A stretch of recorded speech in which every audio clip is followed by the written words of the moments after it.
할렐루야. 우리 지난 시간까지 이제 21절까지 우리가 상고했습니다. 이 말씀이 너희에게 응하였느니라. 주님께서 그렇게 말씀하셨죠.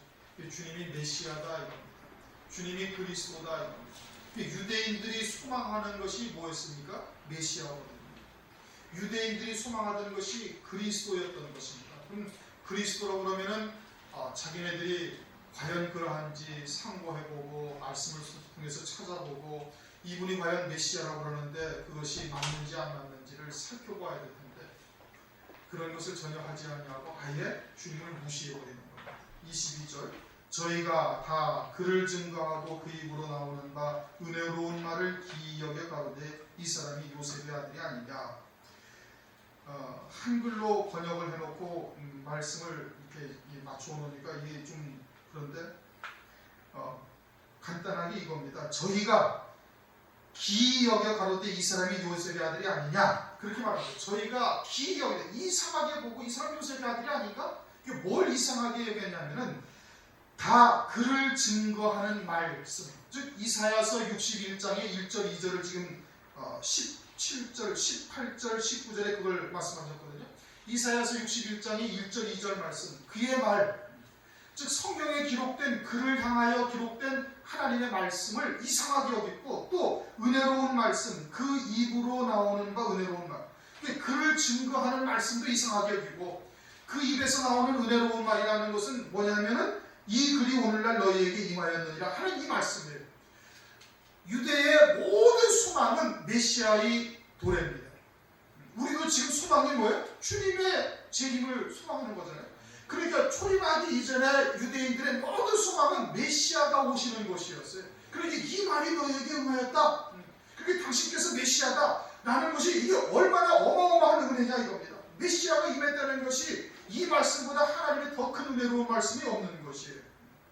그리고 또한 주님께서 이제 가버나움에서도 여러 가지 이적을 이제 23절에도 말하고 있지 않습니까? 가버나움에서 행한 일을 네 고향에서도 여기서도 행하라. 가버나움에서 여러 가지의 사람으로서 행할 수 없는 표적을 주님께서 보여주신 겁니다. 사람은 소경을 눈을 뜨게 할 수가 없고 사람은 귀신을 쫓아낼 수가 없고 사람은 뭐 죽은 자를 살리거나 기타 뭐 문둥병을 깨끗하게 하거나 뭐 하여튼 주님이 일으키신 주님이 행하신 여러 가지 표적 중에 단 하나도 사람으로서는 할 수가 없는 일들이에요. 하나님만 하실 수가 있는 일이거든요. 그런데 그와 같이 메시아가 도래했다는 메시아가 오셨다는 이 은혜로운 말씀을 우습게 여겨버리는 겁니다. 왜 우습게 여겨버려요? 그것은 요셉의 아들로만 알고 있으니까 육으로만 보고 있으니까 영으로 사는 자라면 정말 이분이 메시아인가 하나님의 말씀을 찾아보고 그분이 행하신 표적을 깊이 묵상을 해보고 그러면서 과연 베들레헴에서 나셨는지 다윗의 자손인지 혹은 여자의 후손인지 성경의 말씀처럼 그대로 임하셨는지를 갖다가 확인해 보아야 할 텐데 그것은 하나도 확인해 보지 않냐고 이런 지하에 아니 얘 요셉의 아들 아니야? 목수 아들 아니야? 하면서 한마디로 딱 단정을 지어버렸다 이 부분입니다. 그것이 22절의 말씀인 것이. 그러니까 주님께서 선지자가 고향에서는 환영받는 자가 없다. 왜요? 어릴 때부터 자라온 그 모습이 너무 각인이 돼서 영으로 바라보지를 못하는 것이에요. 영으로 바라보지를 못하는 것.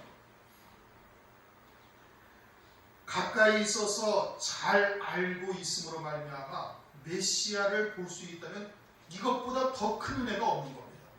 그런데 가까이 있는 것으로 인해 가지고 메시아를 알아보지를 못하니 이것보다 더 큰 또 안타까운 일이 있을 수가 없는 것이에요. 나사렛이라는 동네에서만 이런 것이 아니라 하나님의 말씀을 가지고 있는 유대인들도 전부 다 예수님을 다 배척합니다. 결국 120명 마가의 다락방에서 성령 받은 그 사람들 외에는 전부 다 주님을 믿지 아니했던 것이 그들만 예수 그리스도를 믿은 겁니다. 하나님의 백성인데 하나님의 말씀을 가지고 있는데 그러면 결론은 뭐예요? 그들은 말씀도 가지고 있고 하나님의 뜻이라고 하는 것을 그들도 붙잡고는 있지만 사실은 그것이 하나님의 뜻이 아니었다는 얘기거든요. 진리가 아니었다 이겁니다. 진리였다면 예수님을 몰라보고 예수님을 십자가에 못 박을 리가 전혀 없던 거예요. 또한 그들이 다른 하나님의 뜻이라고 생각하는 다른 것을 가지고 있는 거예요. 즉 다른 메시아를 소망하고 있었던 겁니다. 입술로는 자기들도 메시아를 소망하고 늘 하나님의 나라가 이 땅에서 이루어질 것을 원한다고 말은 하고 있지만 실제 성경에서 말씀하시는 하나님의 나라, 성경에서 말씀하시는 메시아가 아닌 다른 것을 지금 소망하고 있었던 것을 지금 나타내고 있는 것이에요. 그것은 오늘날도 마찬가지인 겁니다. 오늘날도 많은 그리스도인들이 있고 많은 교회들이 있지만 성경에서 말씀하시는 메시아, 재림하실 주님을 그대로 소망하고 있는 자들은 당시의 유대인들이 메시아를 소망하지 않고 있는 것과 똑같이 오늘날도 거의가 다 그와 같은 재림하실 주를 소망하지 않고 있는 겁니다.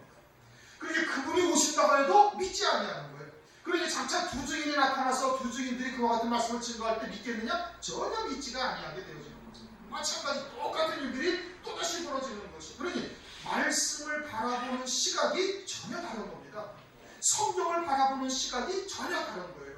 당시에 유대인들도 모세오경과 이사야서 선지서나 모든 선지서를 다 가지고 있었습니다. 그런데 그 말씀에서 말씀을 바라보는 시각이 하나님의 뜻은 전혀 외면하고 사람의 생각으로 잘못된 하나님의 말씀을 가지고 있는 겁니다. 그것은 마지막 때도 똑같은 것이에요. 그러므로 마지막 때는 교회가 딱 두 가지로 나뉘어지는 겁니다. 해입은 여자와 음료교회, 딱 두 가지로 나뉘어지는 거예요. 해입은 여자와 음료교회로 두 가지로 딱 나눠지는데 사람들이 보기에는 음료교회가 훨씬 더 크고 화려하고 사람도 많고 하나님이 함께 하시는 듯한 거짓된 표적들이 많이 나타나게 되어지는 겁니다. 마치 예수님이 그리스도가 목수의 아들로 초라하게 이 땅에 오시리라고는 전혀 생각지를 못하는 거예요. 재림하실 예수님이 그와 같은 주님이라고 전혀 생각지를 못하는 것과 똑같이 그와 같은 모습으로 보이는 겁니다. 해입은 여자와 음료교회가 또 그와 같은 모습으로 보이는 거예요. 마치 대제사장과 서기관들과 또는 많은 선지자들이 있었는데 그들 가운데 한 사람이 그리스도로 등장하는 것처럼 메시아가 나타날 것처럼 유대인들은 그렇게 생각을 하고 있었던 거예요. 초라하게 아주 이름도 없는 불황무식한 그와 같은 사람 가운데서 메시아가 오시리라고는 전혀 생각지도 못했던 거예요. 마찬가지로 해입은 여자와 음료교회의 사이가 똑같이 될 겁니다. 음료교회는 사람들이 보기에 더 크고 화려하고 사람도 많이 모이고 마치 하나님과 함께 하시는 것처럼 여러 가지 응답받는 역사도 나타나고, 그러나 진리의 교회인 해입은 여자는 초라하게 그지없고 사람도 별로 모이지 않고 마치 예수 그리스도가 어떻게 이와 같은 초라한 모습으로 등장할 수 있겠는가 할 정도로 보여지게 되는 거예요. 똑같은 역사가 앞으로도 등장하게 되어지는 것이. 그러니 육으로 보는 사람은 전혀 분별이 안 되는 거예요. 깨어있는 자, 영의 시각을 가지고 있는 자만이 그것이 분별이 되어지는 거예요. 그러니 저희가 다 그를 증거하고 그 입으로 나오는 바 은혜로운 말을 기이 여겨 가로되 이 사람은 요셉의 아들이 아니냐. 23절 예수께서 저희에게 이르시되 너희가 반드시 의원한 너를 고치라 하는 속담을 인정하여 내게 말하기를 우리의 들은 바 가버나움에서 행한 일을 네 고향 여기서도 행하라.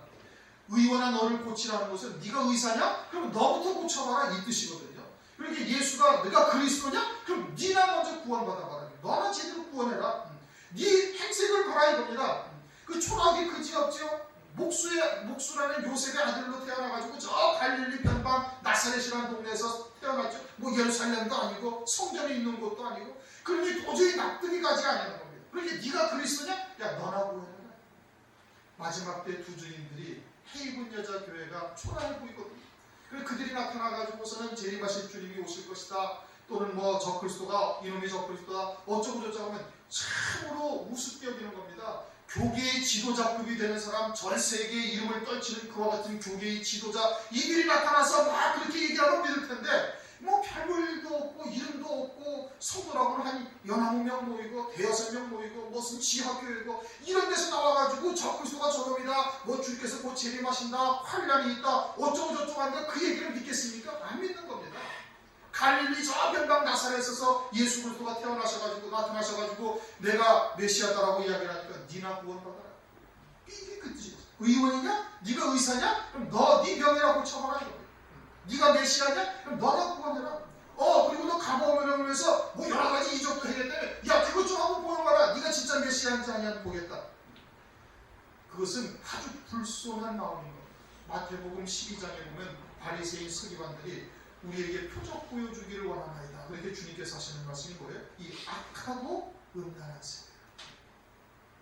세대. 하나님의 말씀을 통해서 메시아를 믿어야 될 텐데 그것을 보지 못하고 표적이나 보고 또는 이적이나 찾아다니고 그것이 뭐예요? 악하고 음란한 자. 말씀은 믿지 않냐고 눈에 보이는 것들을 쫓는 자들이 영적인 음란한 자, 음행을 받는 자라고 책망을 하시는 겁니다.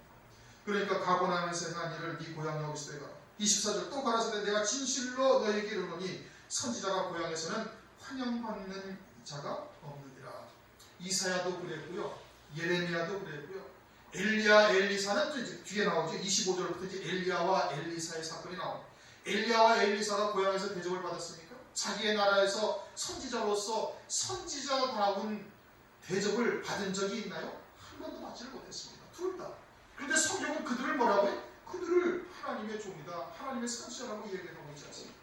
마지막 때에도 똑같이 또 그렇게 되는 거예요. 선지자가 고향에서 환영받는 자가 없다. 그러니까 목사가 자기 친척이나 자기 가족들에게 목사로서 대접받는 것이 어려운 겁니다. 근데 목사로서 대접을 받았다 그러면 그건 대단한 것이죠. 굉장한 겁니다. 지금까지 다 생활해오면서 뭐 화날 때 화 부리고 뭐 할 때 어쩌고 하고 다 알고 있는데 목사라고 대접을 하기가 쉽지가 아니한 것이죠. 친척, 형제, 가족들 대접 못 받는 겁니다. 그러니까 교회 안에 그들이 함께 하기가 상당히 어려운 겁니다.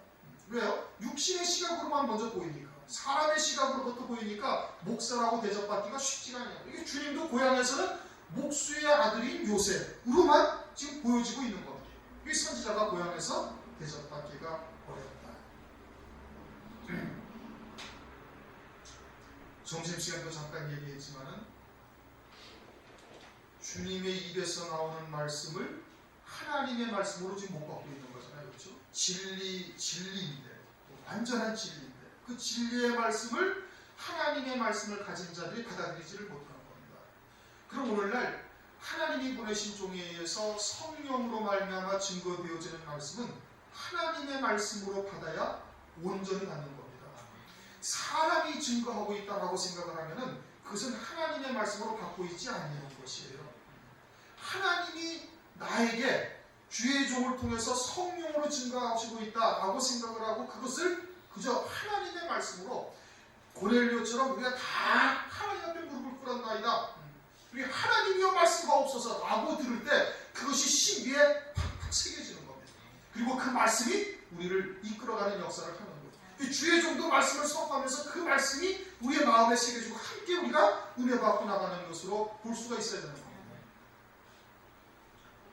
25절 내가 참으로 너희에게 이르노니 엘리야 시대에 하늘이 새해 6달을 닫히어 온 땅에 큰 흉년이 들었을 때 이스라엘에 많은 과부가 있었을 때 엘리야가 그중 한 사람에게도 보냄을 받지 않고 오직 시돈 땅에 있는 사렙다의 한 과부에게 뿐이었으며 이스라엘에 많은 과부가 있었는데 그 과부들에게는 엘리야가 어느 누구에게도 가라고 하나님으로부터 명령받지 않냐고 시돈 땅에 있는 사렙다의 과부 이 이방 땅이에요. 거기는 유대 땅이 아닙니다. 이스라엘 땅이 아닙니다. 시돈, 두로와 시돈 지방 이방 땅이었어요. 거기에 있는 사렙다의 과부에게만 보냄을 받았다 이겁니다. 하나님의 말씀을 하나님의 말씀으로 받지 아니하니까 하나님께서 그 종을 이방인에게 보여주어서 306개월 땅 감옥 동안에 그 감옥이 감옥 가운데 아주 넉넉하게 이겨나갈 수 있도록 하나님께서 은혜를 베풀어 주셨죠.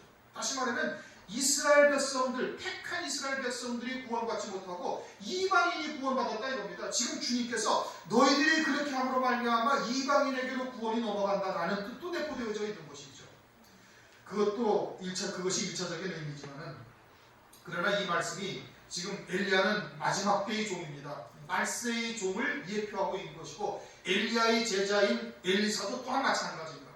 그러면 오늘날도 많은 그리스도인들이 있는데 그 그리스도인 가운데 사렙다 과부와 같은 신앙이 마지막 때에 구원받는다라는 것을 우리에게 지금 보여주시는 거예요. 사렙다 과부와 이스라엘의 과부가 뭐가 다르냐 이겁니다. 그것은 원어를 보면은 정확하게 표현을 하고 있습니다. 이스라엘의 과부는 그냥 과부, 케라라는 헬라어로 쓰여져 있어요. 근데 사렙다 과부는 귀네 케라라고 쓰여져 있습니다. 귀네라는 것은 우리가 이미 이제 여러 차례 마리아를 귀네라고 불렀죠. 마리아가 누가복음 1장에서는 처녀였지만은 성령으로 말미암아 하나님의 말씀을 받고 믿음으로 받아서 하나님의 아들이 잉태된 이후로는 귀네라는 이름으로 여자로 바뀝니다. 엘리사벳이 참으로 복이 있는 여자 중에 네가 참으로 복이 있는 여자다. 그 여자라는 것이 뭐냐? 귀네라는 겁니다. 그 이전에 몇 절절에서는 처녀라고 그랬는데 그 귀네라는 것이 뭐라고요? 이제는 하나님을 경험하고 체험해서 하나님을 남편으로 둔 하나님을 잘 알고 있는 여자라는 뜻인 겁니다. 그러면 사렙과 과부가 귀네 케라라고 했거든요. 이스라엘 과부는 그냥 케라예요.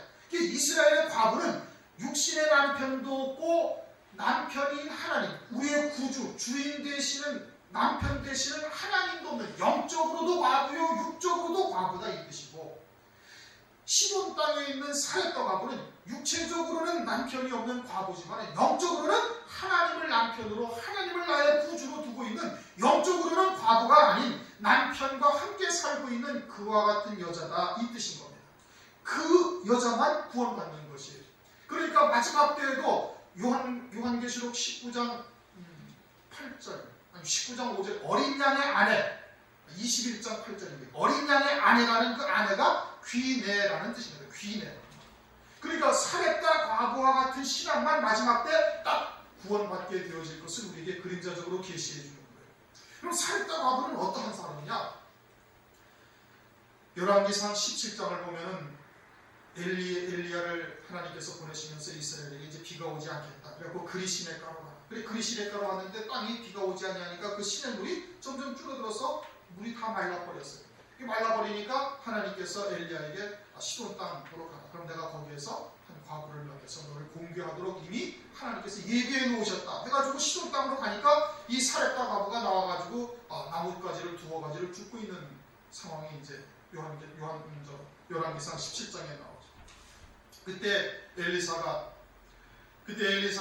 엘리야가 이 과부에게 떼약볕에 나뭇가지 주우러 나온 이 과부에게 가서 물 좀 한 것 가져다 달라. 그때가 가뭄때입니다. 비가 오지 아니한 지가 벌써 여러 달이 지난 때, 그리고 시냇물도 다 말라가지고 물도 없는 때, 그게 물이 엄청 귀한 때인 겁니다. 그런데 물을 한 그릇 하는 것은 사실 어마어마하게 큰 참 부담되는 일이거든요.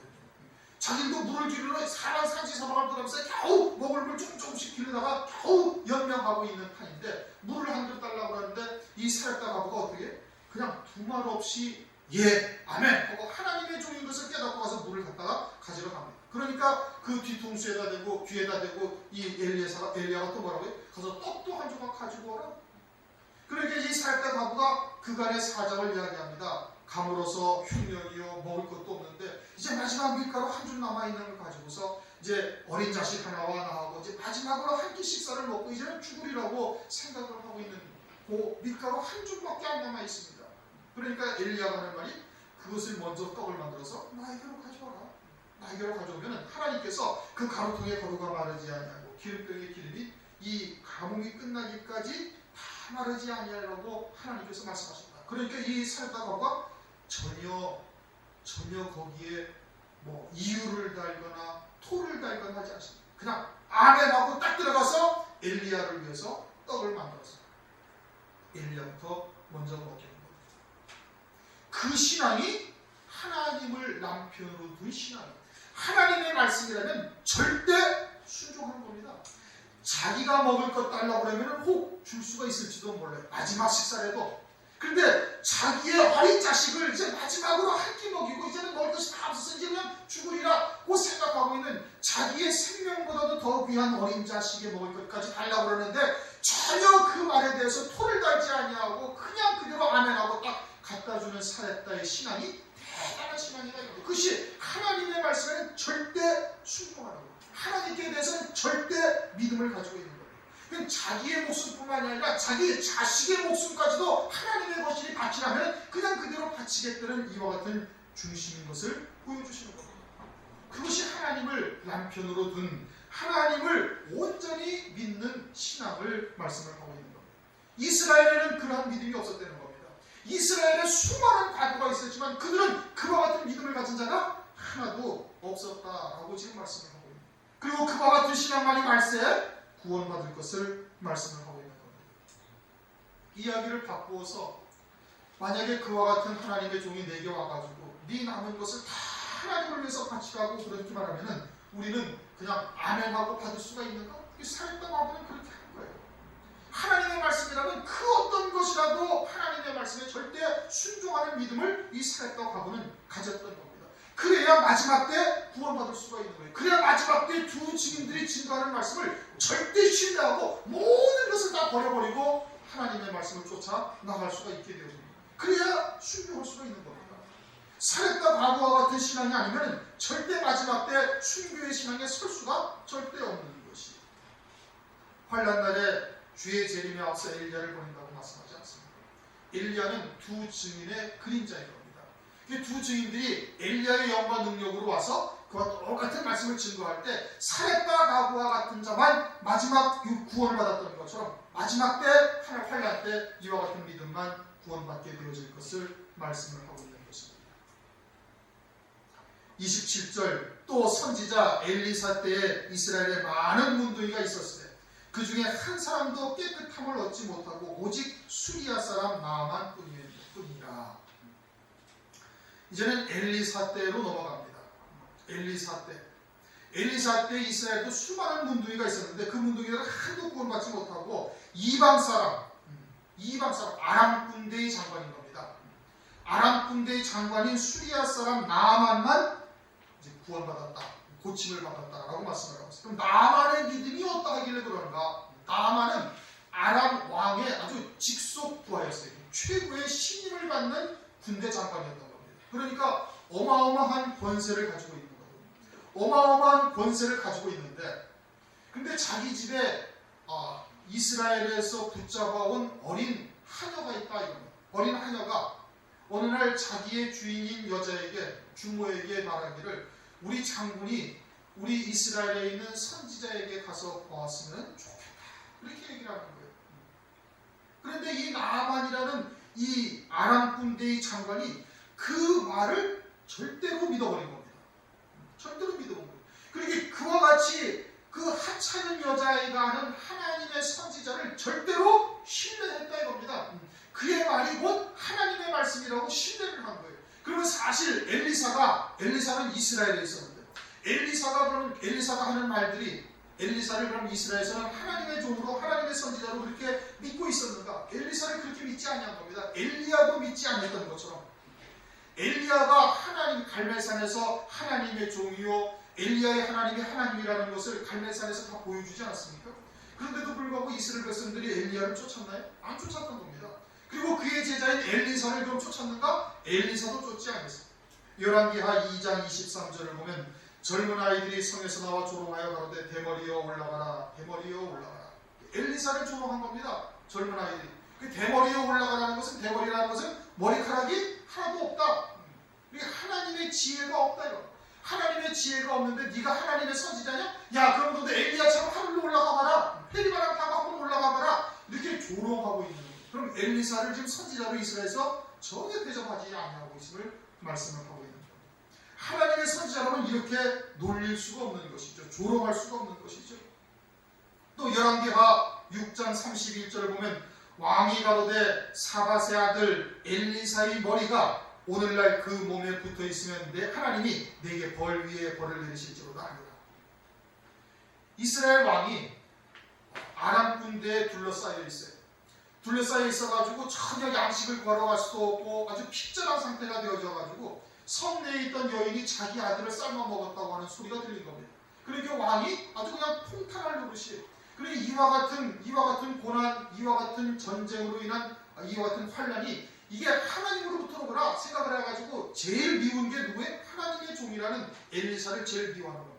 그래서 내가 오늘 엘리사를 그 목을 내가 당장 자르지 않으면 하나님이 내게 벌 위에 벌을 내리시리라, 이렇게 장담을 하는 겁니다. 이게 엘리사를 전혀 선지자로 인정하지 않아요. 엘리사를 선지자로 인정하지 아니하니까 엘리사가 하는 증거하는 말씀도 하나님의 말씀으로 받아들이지 않는 겁니다.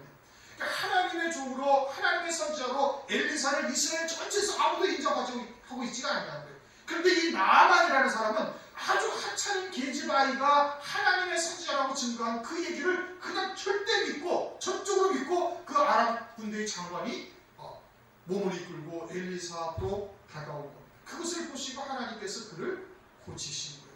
그 사렙과 가브나 나아만이나 그 믿음이 똑같은 겁니다. 이스라엘에서는 그와 같은 믿음을 하나님께서 보시지를 못했다 이겁니다. 그래서 이스라엘에 많은 문둥이가 있었고 이스라엘에서 많은 과부가 있었지만은 그들이 하나도 고침을 받지 못했다 라고 지금 말씀을 하고 있는 것입니다. 그런데 이스라엘의 그 과부라는 뜻에서도 말씀을 통해서도 우리가 하나님의 뜻이 있었던 것처럼 문둥이라는 이 말씀에도 하나님의 뜻이 또한 담겨져 있습니다. 주님께서 산상보훈을 마태복음 5장에서 7장까지 말씀을 하실 때 제자들만 쫓아 올라갑니다.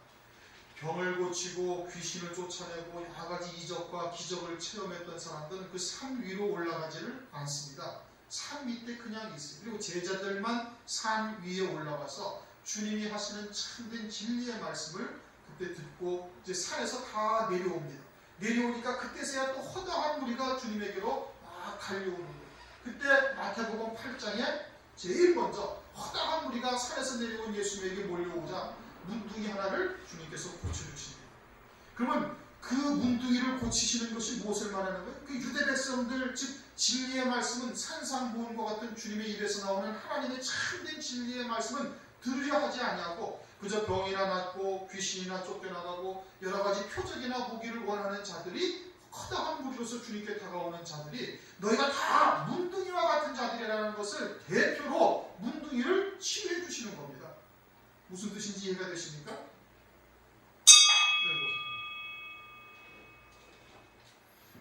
426장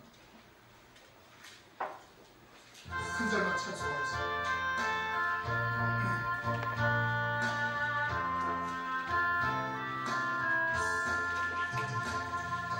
날 위하여 날 위하여 예수 간구하시네. 영인같이 대신하여 중한 고통당했네. 거룩하신 보좌 앞에 항상 주 여호와께 나의 제사 하시기를 쉬지 않고 아멘. 여러분 말씀 듣다가 두 번만 딱 졸면은 말씀 다 놓칩니다. 우리 말씀은 그저 일반 교회와 달라서 듣다가 또 다시 들어도 뭐 중간에 끊어지고 해서 들릴 수 있는 것이 아니고요. 두 번만 말씀의 맥을 딱 놓치면은 오늘 예배 안 드린 것과 똑같습니다. 말씀을 이제는 아주 깨어서 아주 그냥 귀를 쫑긋 세우고 그리고 들으셔야 돼요. 문두기 얘기하다 끊어졌습니다. 그렇죠? 그럼 마태복음 8장에 문두기를 다 고친 것이 뭐예요? 그렇게 귀신이나 쫓아내고 표적이나 보고 예수님에게 뭐 오병이어의 이적이나 바라보고 이렇게 나오는 자들이 다 문둥이와 같다라는 것을 문둥이 하나를 대표적으로 딱 고치신 거예요. 근데 문둥이라는 것이 원어로 레프로스라는 단어입니다. 원어가. 근데 그 레프로스라는 단어는 헬라어로 레피스라는 단어에서 나온 거예요. 레피스라는 것은 비늘이라는 뜻입니다. 사도행전 9장의 다메섹 도상에서 사도 바울이 햇빛보다 더 밝은 빛을 보고 눈이 멀었어요. 눈이 멀었는데 아나니아라는 선지자가 다메섹에서 사도 바울에게 안수를 하니까 뭐가 떨어져요? 비늘이 눈에서 떨어져요. 그 비늘이 뭐예요? 레피스라는 겁니다. 사도 바울이 이제까지 눈에 비늘이 가려져가지고 예수가 누군지를 보지 못한 거예요. 사도 바울이 눈이 가려져가지고 율법을 박사죠. 율법의 열심으로는 타의 추종을 불허하는 자예요. 근데 율법의 박사의 율법의 열심인 그가 하나님이 누군지를 몰랐다는 겁니다. 진리가 무엇인지를 몰랐다 이 뜻이에요. 그럼 뭐 때문에? 비늘이 가려져 있으니까. 눈에 비늘이 가려져서 진리가 무엇인지를 못 보니까 예수가 누군지를 보지를 못하는 겁니다. 그렇게 유대인들이 전체가 다 문둥이다 이겁니다. 근데 다 문둥이. 그걸 대표로 문둥이를 갖다가 주님께서 딱 고치신 거예요. 주님께서 이 땅에서 병든 자도 고치시고 귀신도 쫓아내고 죽었던 자도 살리시고 또는 중풍병자도 고치시는 겁니다. 그런데 그 고치시는 것이 임상적으로 육신을 고치는 것으로 끝난 것이 아니에요. 그렇죠? 주님은 조금 전에도 점심시간도 말씀드렸던 것처럼 하늘에서 이루시는 구원의 역사를 세상의 것으로 설명을 하시는 겁니다. 죽은 자도 살리시는, 죽은 영도 살리시는 그와 같은 주님이신 것을 보여주시는 것이고, 영적으로 죽은 병자든지를 살리시는, 그와 고치시는 주님이신 것을 그들을 통해서 보여주는 거예요. 그러니까 마태복음 15장의 바리새인들을 너희 소경이다, 너는 소경이 소경을 인도하는 자들이로다. 그럼 바리새인들이 지금 육신의 눈이 감겨져 있습니까? 아니거든요. 육신의 눈은 다 떠 있어요. 그런데 주님은 너희들은 영적인 소경이다 이겁니다. 그러니까 영적으로 소경이니 하나님을 봐도 보지 못하고 말씀을 봐도 진리가 무엇인지를 보지 못하는 자들이다 이 뜻이거든요. 그럼 문둥이를 고치는 것은 뭐예요? 이게 실제적인 문둥이 이것을 고치는 것이 아니다 이겁니다. 그걸 말씀하고 있는 것이 아니에요. 마태복음 10장 8절을 보면 10장 1절에 제자들에게 권능을 주셔요. 귀신을 쫓아내고 병 고치는 권능을 주시는데 마태복음 10장 8절을 보면 가서 병든 자들 고치고 죽은 자도 살리며 문둥이를 고치라 그렇게 말씀하셔요. 그러면 이 말씀이 그냥 소록도에 있는 일반적인 육신의 문둥병 걸린 자 또는 육신의 죽은 자 또는 육신으로 병든 자들을 고치라는 것이라면 오늘날 제자들은, 오늘날 특히 목사라고 하는 자들은 주의 종들 아닙니까? 주의 제자라고 자부하고 있는 것이죠. 자타가 인정하는 제자. 그럼 주의 제자들은 다 지금 가서 그 문둥이 고쳐야 되는 거예요. 왜요? 그 말씀이 지금 그 12제자만 아니라 오늘날까지도 주의 제자들에게는 그 권능이 계속 있는 겁니다. 그 헬라어 원어가 그 권능을 주었다, 가서 고치라 하는 말씀이 지금 현재형이에요. 그러니까 지금까지도 계속 가서 문둥이도 고쳐야 되고 죽은 자도 살려야 되고 병든 자도 다 치료해야 되는 거예요. 중풍병자도 이렇게 세워야 되는 거예요. 아니면 가짜 제자예요. 가짜 종인 겁니다. 그럼 그것이 임상적으로 죽은 자를 살리고 문둥이를 고치라는 것인가? 그게 아니에요. 만약에 그 말씀이 육체에 관한 것이라면, 육체에 관한 것이요 영적인 것이 아니라면, 영적인 문둥이, 영적인 죽은 자, 영적으로 중풍병자가 아니고 육신적으로 죽은 자, 육신적으로 문둥이라면 전부 다 소록도 가야 돼. 목사들 왜 고치라고 했습니까? 죽은 자 살려냈으니까 병원 다 문 닫게 하고 목사들이 병원 영안실 앞에 앉아가지고 딱 죽어오면 예수 이름으로 일어날지어다 해가지고 다시 살려서 보내야 돼. 그렇지 않습니까? 육신적으로 죽은 자라면 그렇게 해야 되는 거예요. 육신적으로 문둥병자라고 얘기하는 것이라면 그렇게 해야 되는 거예요. 그러나 그것을 말씀하시는 것이 아니라 영적인 문둥병자, 영적인 죽은 자, 영적인 중풍병자를 오늘날 주의 종들은 다 고치는 권능이 있다 이겁니다. 그것을 말씀하고 있는 것이죠. 그럼 영적인 문둥병자는 뭐예요? 비늘이 가려가지고 참 예수를 못 보는 거예요. 진리가 무엇인지를 보지 못하는 겁니다. 그것이 오늘날 영적인 문둥병자인 것이에요. 그들을 하나님이 보내신 종들, 주의 종들, 제자들은, 참 제자들은 그걸 다 고친다 이겁니다. 어떻게 고쳐요? 하늘에 속한 자가 되기 위해서 고치는 겁니다. 하늘이 보이지 아니하니까, 영의 세계가 보이지 아니하니까 영의 세계를 보게 하는 것으로 고치는 거예요. 진리의 말씀을 통해서 고치는 겁니다. 그래서 그리스도인의 가장 기본이 뭐라고요? 세례받은 자. 요점은 거기에 있는 겁니다. 오늘날 왜 많은 그리스도인들이 다 육신에 속하고 말은 하늘나라 이야기하지만 전부 다 세상에 속해서 살아가고 있는가? 세례를 받지 않았기 때문에 예수와 함께 자기의 정과 욕심이 못 박힌 것을 깨닫지 못하는 거예요. 예수가 죽었고 자기는 살아있어요. 자기는 살아서 예수 믿고 복받고 예수 믿고 구원받고 예수 믿고 출세하는 것으로 생각을 하고 있는 겁니다. 내가 예수와 함께 십자가에 못 박혀 죽었다는 것을 전혀 생각지를 못하는 거예요. 그리고 이제는 예수 안에 있는 생명, 즉 부활하신 주님 안에 있는 그 새로운 생명으로 사는 존재라는 것을 깨닫지를 못하는 거예요. 그걸 믿지 못하는 거예요. 그것을 믿고 거듭난 존재가 되어져서 하늘에 앉아있는 존재라는 것을 깨닫기만 하고 믿기만 하면 그러면 하늘에 예비된 영광들이 보이고 하늘에 속한 자로서 점진적으로 다 살아갈 수가 있도록 성령으로 역사하는 겁니다. 성령은 하늘에서 내려오셨잖아요. 성령은 하늘에서 오셔가지고 하늘에 속한 것들을 보여주셔요. 세상의 천하의 영광은 마귀가 보여주는 겁니다. 성령은 하늘 위의 영광을 보여주셔서 하늘에 속한 자로 세상과 모든 것을 디디고 설 수 있는 자, 발로 딛고 그것을 초월된 믿음을 가진 자로 이끌어 가시는 것이 성령의 역사인 겁니다. 그 영의 세계가 보이게 하는 거예요. 그 영의 세계가 진리의 말씀을 통해서 그 영의 세계가 보이면 영적인 문둥병자가 무엇인지를 깨달을 수가 있는 것이고 그 눈이 떠지는 겁니다. 비늘이 벗겨지는 거예요. 아나니아가 안수할 때 사도 바울의 눈에서 레피스라는 것이 벗겨졌던 것처럼 레피스로 온 몸이 다 덮여있는 자가 문둥병자입니다. 그게 레프로스예요. 그들을 오늘날 주의 종들에게 고치는 권세를 주님이 주셨다고 마태복음 10장 1절, 마태복음 10장 8절에 말씀을 하고 있는 겁니다. 그럼 오늘날도 고쳐야 되는 거예요. 그것이 육적인 문둥병자, 육적인 죽은 자, 육적으로 임상적으로 병이 든 자를 말씀하는 것이 절대 아니다 이겁니다. 그렇게 고침받은 자만 구원받는 겁니다. 엘리사에게 나만을 고치게 하신, 나만의 문둥병을 고치게 하신 뜻이 무엇이냐? 마지막 때 그와 같이 비늘이 벗겨진 자, 즉 거듭난 존재가 되어져서 하나님의 나라를 바라보는, 영적인 세계를 바라보는 자만이 구원받을 수 있을 것임을 우리에게 계시해 주시는 것이에요. 그런데 오늘날 그것을 영적인 자들이라고 이야기를 하면 영적으로 하나님께서 영적으로 문둥병자, 영적으로 죽은 자라고 하면 그렇게 받아들이는 사람이 오늘날 별로 없습니다. 성령의 역사가 그저 육신의 병 고치고 암덩어리 떨어뜨리고 감기 낫게 하고 근시 안경 썼다가 안경 벗게 만들고 속에서 금리빨이 이빨이 금리빨이 막 이런 것들로 은사로 당하고 앉아 있거든요. 하나님의 말씀은 영원한 생명에 관한 말씀이지 육신에 관한 것이 절대 아닌 겁니다. 선지자 엘리사 때에 이스라엘에 많은 문둥이가 있었을 때 그 중에 한 사람도 깨끗함을 얻지 못하고 오직 수리아 사람 나만만이 엘리사를 선지자로 여겼던 겁니다. 이스라엘의 많은 사람들은 엘리사를 선지자로 여기지 않았어요. 그의 입에서 나오는 말을 하나님의 말씀으로 받은 자가 한 사람도 없었다 이겁니다.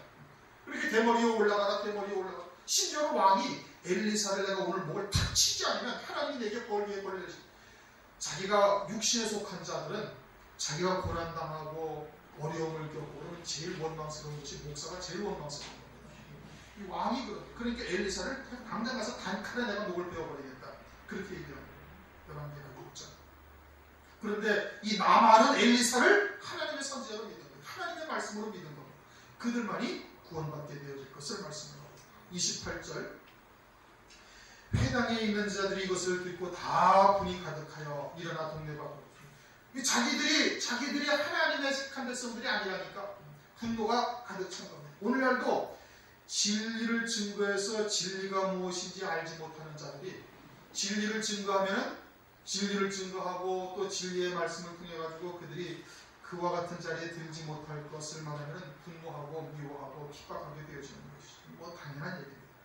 수없이 얘기했지. 29절 일어나 동네 밖으로 쫓아내어 그 동네가 건설된 산 낭떠러지까지 끌고 가서 밀쳐내리고자 하되 예수께서 저희 가운데로 지나서 가시니라. 주님의 때가 아직 안 된 겁니다. 마지막 때에도 두 증인에게 하나님께서 철저한 권세를 주시죠. 그래가지고 1260일 동안 어느 누구도 그들을 건드릴 수가 없게 만들 것이에요. 그러니까 어떠한 환경 가운데 처해져도 절대 위험을 당하지 아니하게 하시는 겁니다.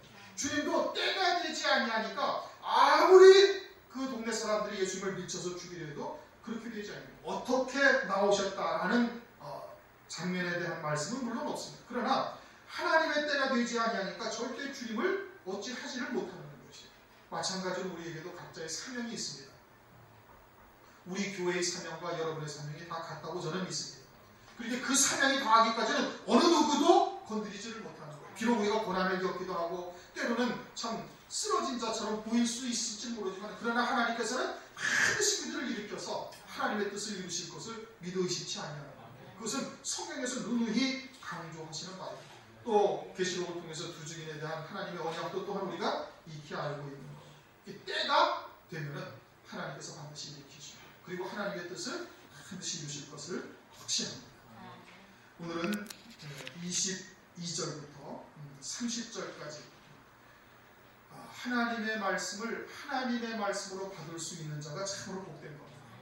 사람의 시각으로 바라보면 진리가 무엇인지 잘 분별이 안 되는 것이에요.